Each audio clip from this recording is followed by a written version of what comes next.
Welcome, welcome to Shelf Defiant. I am your disembodied narrator. We are continuing with chapter 42, 12 that are fretted hourly in our journey through Jurgen. This, of course, being made available by the awesome people at Project Gutenberg. Again, just grateful that they make public domain books available. And if you hear sounds in the background, that is my kitty cat. Apparently, it's bath time for her. So, all right. Let's see what Jurgen gets into next, as he has just decided to leave heaven. So it was upon Walburga's Eve, when almost anything is rather more than likely to happen, that Jurgen went hastily out of heaven, without having gained or wasted any love there. St. Peter unbarred for him not the main entrance, but a small private door, carved with innumerable fishes in bas relief, because this exit opened directly upon any place you chose to imagine. You chose to imagine. Okay, so if you imagine a specific place on, I don't know, say Jupiter, is it actual Jupiter, or are you still just in your imagination? Okay, and then hold on a second. I'm going back to Walburga's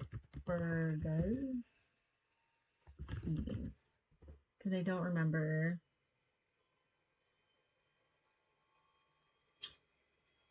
Okay, well, that's a different spelling. Oh, maybe this isn't legit. No, because that's Walpurgis. Walpurgis. Yeah, that's Saint Walpurga. Did I? Nope, that's Walburga. Okay. Well, Walpurgis, in case it is an ode to that, is a Germanic festival celebrating the start of summer.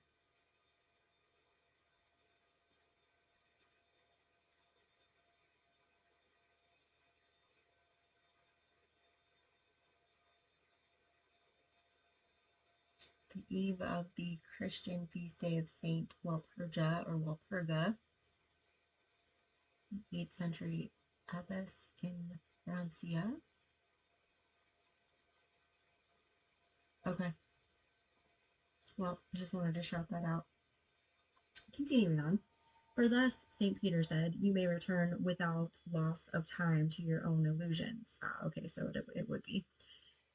There was a cross, said Jurgen, which I used to wear about my neck through motives of sentiment, because it once belonged to my dead mother. For no woman has ever loved me save that Azra, who was my mother. I wonder if your mother told you that? St. Peter asked him, smiling reminiscently. Mine did, time and again. And sometimes I have wondered, for as you may remember, I was a married man, Jurgen, and my wife did not quite understand me, said St. Peter with a sigh. Why, indeed, says Jurgen. My case is not entirely dissimilar, and the more I marry, the less I find of comprehension.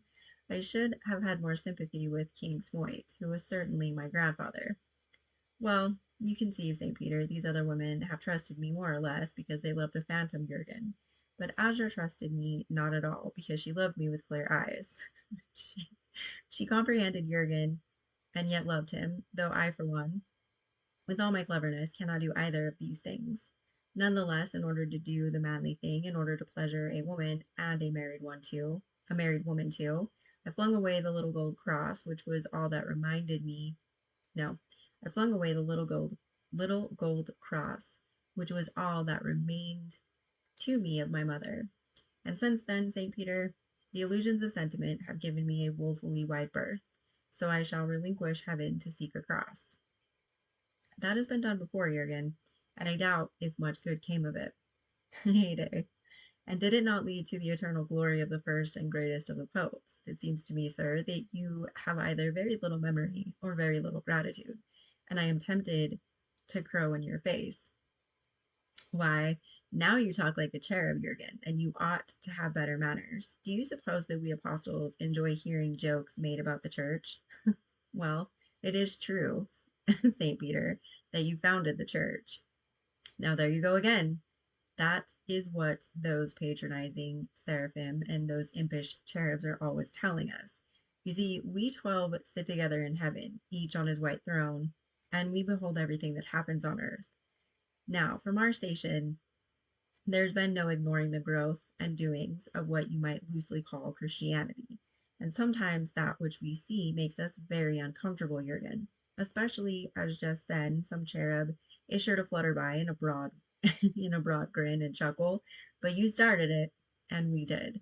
I cannot deny that in any way we did. Yet really, we never anticipated anything of this sort, and it is not fair to tease us about it. Indeed, indeed, St. Peter. Now I think of it, you ought to be held responsible for very little that has been said or done in the shadow of a steeple. For as I remember it, you 12 attempted to convert a world to the teachings of Jesus, and good intentions ought to be respected, however drolly they may turn out. It was apparent this sympathy was grateful to the old saint, for he was moved to a more confidential tone.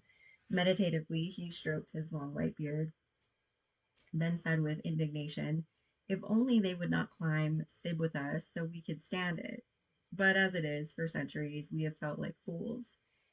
It is particularly embarrassing for me, of course, being on the wicket, for to cap it all, Jurgen, the little wretches die and come to heaven impudent as sparrows and expect me to let them in.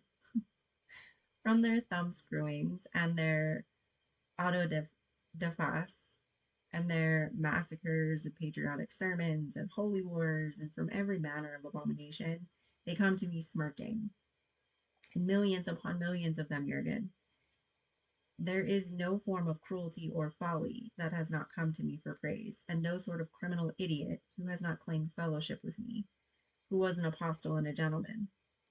Why, Jurgen, you may not believe it, but there was an eminent bishop came to me only last week in the expectation that I was going to admit him, and I with the full record of his work for temperance all fairly written out and in my hands.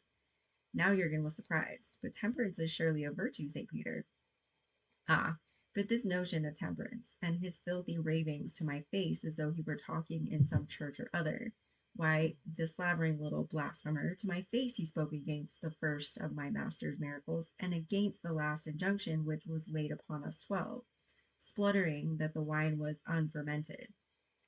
To me he said this. Look you, Jurgen, to me, who drank of that noble wine at Cana, and equally of that sustaining wine we had in the little upper room in Jerusalem when the hour of trial was near, and our master would have us at our best.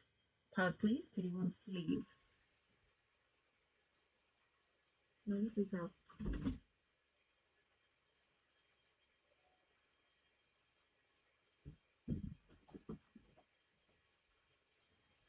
All right, returning to it.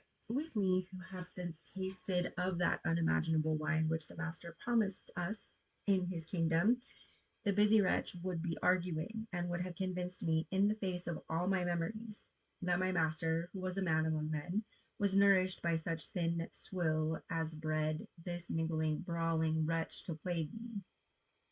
Well, but indeed, St. Peter, there is no denying that wine is often misused.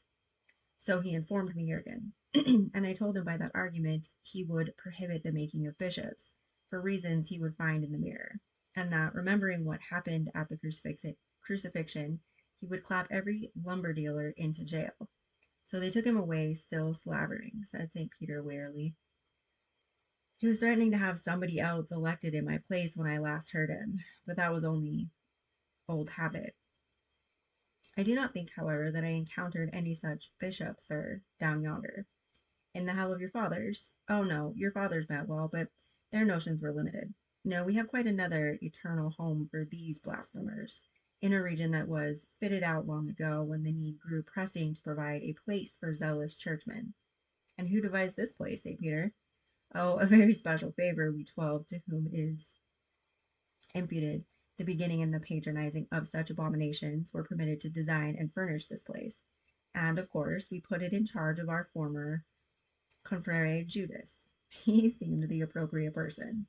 Equally, of course, we put a very special roof upon it, the best imitation which we could contrive of the war roof, so that none of those grinning cherubs could see what long reward it was we 12 who founded Christianity had contrived for these blasphemers. Well, doubtless that was wise. Ah, and if we 12 had our way, there would be just such another root kept always over earth. For the slavering madman has left a many like him clamoring and spewing about the churches that were named for us 12, and in the pulpits of the churches that were named for us, and we find it embarrassing. It is the doctrine of Mahound they splutter, and not any doctrine that we ever preached or even heard of. And they ought to say so fairly, instead of libeling us, who were apostles and gentlemen. But thus it is that the rascals make free with our names, and the cherubs keep track of these antics, and poke fun at us, so that it is not all pleasure, this being a holy apostle in heaven, Jurgen, though once we 12 were happy enough. And St. Peter sighed. One thing I did not understand, sir, and that was when you spoke just now of the war roof. It is a stone roof made of the two tablets handed down at Sinai, which God fits over earth whenever men go to war, for he is merciful. And many of us here remember that once upon a time we were men and women. So when men go to war, God screens the sight of what they do, because he wishes to be merciful to us. That must prevent, however, the assent of all prayers that are made in wartime. Why, but of course, that is the roof's secondary purpose, replied St. Peter. What else would you expect when the master's teachings are being flouted? Rumors get through, though, somehow, and horribly preposterous rumors. For instance, I have actually heard that in wartime prayers are put up to the Lord God to back his favorites and take part in the murdering. Not, said the good saint in haste, that I would believe even a Christian bishop to be capable of such blasphemy. I merely want to show you, Jurgen, what wild stories get about. Still, I remember back in Cappadocia, and then St. Peter slapped his thigh. But would you keep me gossiping here forever, Jurgen, with the souls lining up at the main entrance like ants that swarm the molasses?